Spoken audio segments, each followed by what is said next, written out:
First you draw a circle, then you dot the eyes, add a great big smile, and the rest finishes itself somehow.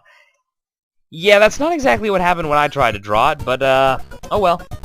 Well, hello everyone, Kevvl here once again for Kirby's Adventure, made in 1993 by HAL Laboratory. It's the famous Kirby of Dreamland, Star Warrior, and that's the controls which I'm going to be explaining anyway, so why do we have to watch that? Kirby is a lovable little pink, originally supposed to be yellow, puffball, who likes sword fighting, and when he starts failing, he eats his opponents. That is exactly the kind of combat advice we want to be teaching our kids, eh? If you start losing in a fight, eat your opponent. He'll back down. Whoops. After inhaling an opponent, Kirby can either swallow it or spit it out. Spitting out will reveal a star, which can destroy things. And if he swallows, then he'll gain the enemy's power, assuming they have one. That was a hothead, so we got some fire. But inhaling a Waddle Dee gives us nothing. Sparky gives us the spark. Not one of my favorite powers, but it works. Now, in the first level, there is the very first secret in the game, and it's one that I had forgotten about until very recently. One of the waterfalls looks a little bit different, and there's a good reason for that. Secret room with a UFO. And UFO's easily the best power-up in the game. Aside from easy and fast flight, you have access to the beam power-up with one click, lasers with a slight press of the button, a star if you hold it down for longer, and all the way gives you a double star. And that's just enough to kill everything. Maxim Tomato fills up your health. I only had one missing, but it works. And there's the exit. We get a little bit of a possibility to maybe gain an extra life, but I'm not quite good enough at it to get that 100% of the time, so just got 2,000 points there. If you manage to get all the way up to 1, you get a freebie. But of course, there are plenty of mini-games to fix that problem anyway. This is Crane Fever. Hold down A to move the crane, and try and get yourself a Kirby. Big one's worth 2 points, little one's worth 1 point. Big one's obviously a bit harder to get, you got 2 shots at them all. If you manage to grab the big one or the little one, it will create a new one, so you can get a maximum of 4 lives total. Oh, come on, that's so close I gotta go for it. Come on. Uh-oh. Yes! Still got it. Barely, but I got it. Unlike most crane games, this thing is not rigged.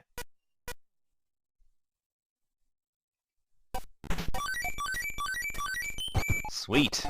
And now on to level 2.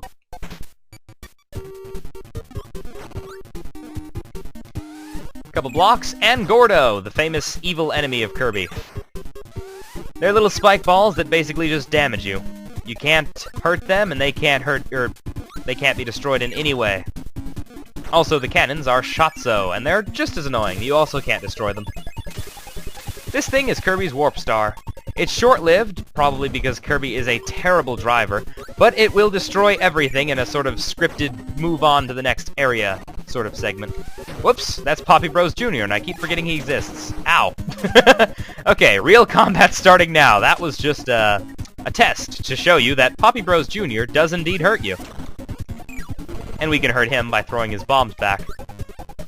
Not exactly the most difficult of bosses or mini-bosses, but he's there. Sorry, did I say Junior? This guy's Poppy Bros Senior.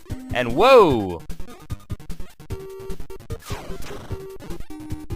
Die. And inhale. We get the Crash Bomb. You can tell from little star down there, it has exactly 1 use. And I'm going to squander it. Because why not? That will destroy everything on screen unless it's a boss. But it does a boatload of damage to bosses, so that works too. Now, a couple other things that Kirby can do that I haven't yet mentioned. He can slide into enemies, which will kill them unless they're like, ow. Unless you land on top of them, yes. There we go. Unless they're bosses. And he can also puff air at things. And again, that will kill things. So basically, Kirby is a walking ball of death. And on that note, I think I kind of want that Maxim Tomato because I'm playing very badly. And or showing you lots of tests. One of the two. Moving forward. Broom Hatter. And the annoying little mushroom caps. They're called Cappy, I believe. And my favorite power-up, Sword, comes from the Blade Knight or the Sword Knight. For some reason, there are 2 of those kinds of enemies. I am terrible at pressing A. Blade Knights are blue, Sword Knights are green, but otherwise, they're the exact same creature. Don't know why they did that. Oh well. On to level 3. Where we can display our sword powers and break cannonballs like some sort of a samurai. Samurai! Okay, I'm a terrible samurai. Moving forward. Oh, Shatso. Always annoying. But never really that bad. Ooh, meteors. This can be used to our advantage. To show off yet another fancy thing that Kirby can do. Inhale 2 enemies at once, you get a mix, which shows Kirby what appears to be mixing drinks. How did they get that into the NES? And thus we get the worst power-up possible. Sleep, folks. Exactly what it says on the tin. It goes away after a short while, but while it's there, it's annoying. Kill some Bronto Berts and Waddle Dees, because why not? For the most part, I do prefer normal Kirby, but there are some exceptions to this. The ability to have just a straight shot has always been the best for me. Now, while underwater, Kirby can swim, which is nice, and also spit out water. Kirby also demonstrates his infinite supply of air by breathing underwater forever, but that's a different story.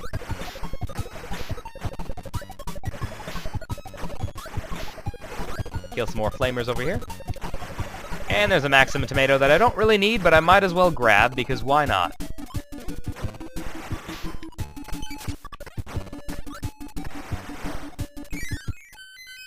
And extra life! Or I'm getting progressively worse at this. That works too. Let's get rid of this power for some demonstration, because this here is a museum. And museums give us free enemies! Don't know if that's legal or ethical, but I'm not complaining, I got a free sword. You can enter museums as much as you want, unlike the various bonus games, which do lock themselves.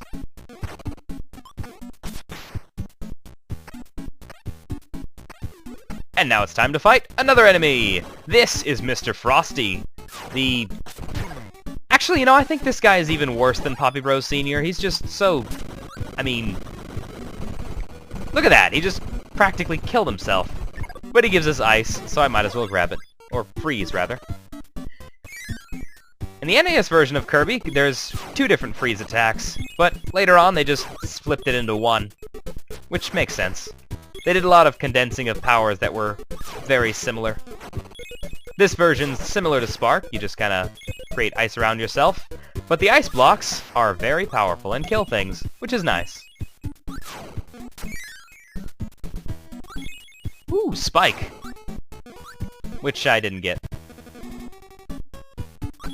And speaking of spikes, I just had a slowdown spike. That's fun.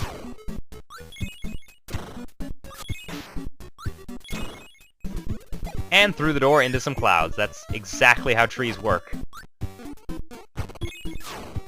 And here comes Meta Knight with a power-up for us. Hyper Kirby! Some sort of a lollipop, which gives Kirby immense powers. I'm not exactly sure how it works, but it works. Still can't kill Shatzos like this, but we can kill everything else.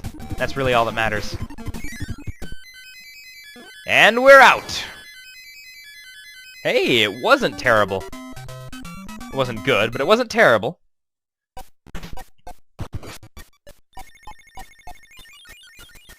And now for a bout with our first little enemy, except I think first I'm gonna want the sword.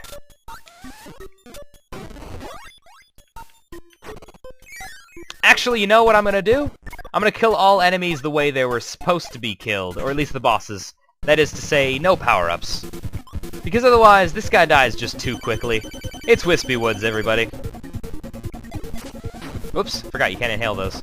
You can, however, inhale his apples, and that's how damage is dealt. To you, and him.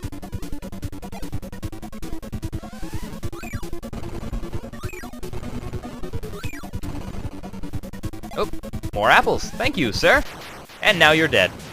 Or at least very sad. And he spits out a star rod. We have to collect 7 of those, as there are 7 levels. Technically there are pieces of the star rod, but they must be like 2-dimensional strips. Not exactly sure how that works, but I think I'm going to cut it off here for today because we're already at level 2. Assuming I can grab it without killing myself. Well, what? Get back here, UFO. You're not supposed to fly off screen? Okay then, I'll have to demonstrate UFO later. That's just sad.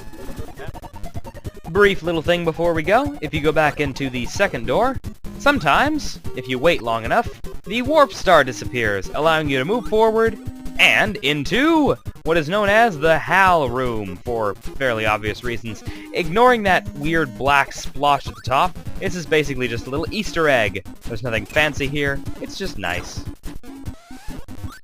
Anyway, that said, I think that's enough for today, so until next time, this is Kevvl, signing off. Ciao!